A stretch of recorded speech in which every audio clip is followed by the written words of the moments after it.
Welcome to my channel. இன்றைக்கி நம்ம ஒரு குட்டி டிஸ்கஷன் என்னன்னு பார்த்தீங்கன்னா, நம்ம ஹெச்டி அப்படிங்கிறவங்கள பொறுத்தளவுக்கு இப்போ வரைக்குமே நம்ம தனிப்பட்ட முறையிலையோ இல்லை குழுவாவோ நிறைய கோரிக்கைகள் மனுக்கள் கொடுத்துட்டே இருக்கோம். நம்மளுடைய கோரிக்கைகளை வலியுறுத்தி நிறைய பண்ணிகிட்டே இருக்கோம்.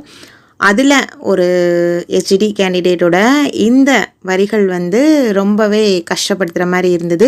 ஸோ அதை நம்ம ஷேர் பண்ணிக்கலாம், நம்ம குரூப்பில் ஷேர் பண்ணிக்கலாம், இந்த வீடியோ மூலயமா ஷேர் பண்ணிக்கலாம் அப்படிங்கிறதுக்காக தான் இந்த ஆடியோ.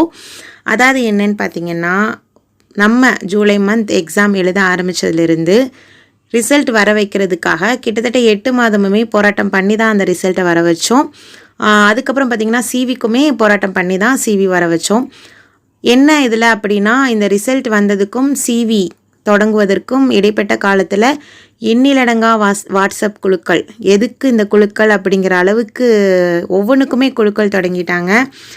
சிவிக்கு, சிவி ப்ளஸ் ப்ரொஃபஷ்னலுக்கு, district wise group, district wise admins, குரூப்லாம் சொல்லவே முடியாது. நம்ம எல்லாருமே ஏதோ ஒரு குழுவில் பயணிச்சுட்டு தான் இருக்கோம்.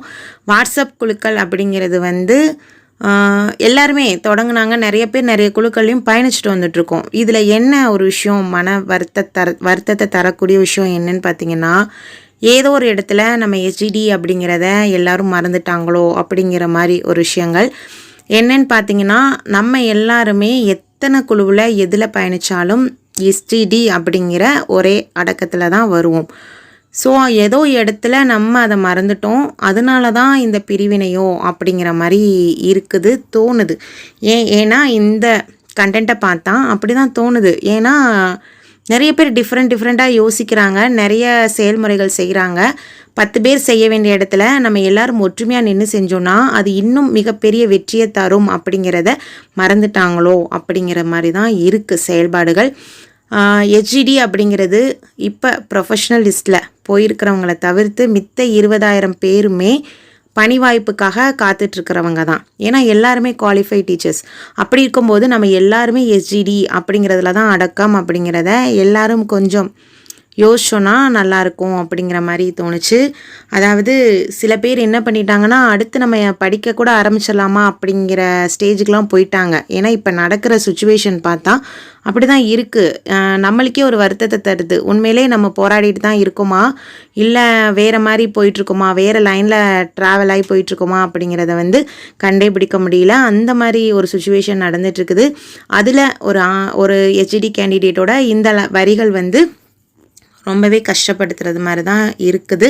அவரோட மனக்குமுறலை அவர் தெரியப்படுத்தியிருக்கிறாரு.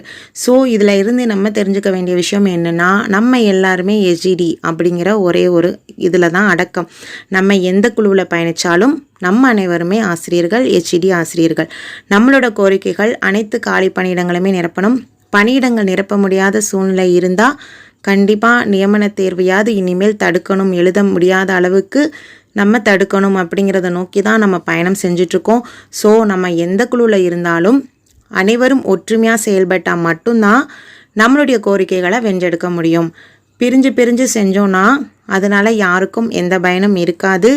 ஸோ எல்லாரும் ஒற்றுமையாக நின்று நம்மளுக்கான பணி வாய்ப்பை உறுதி செய்கிறதுல செயல்படுவோம் அப்படிங்கிறது.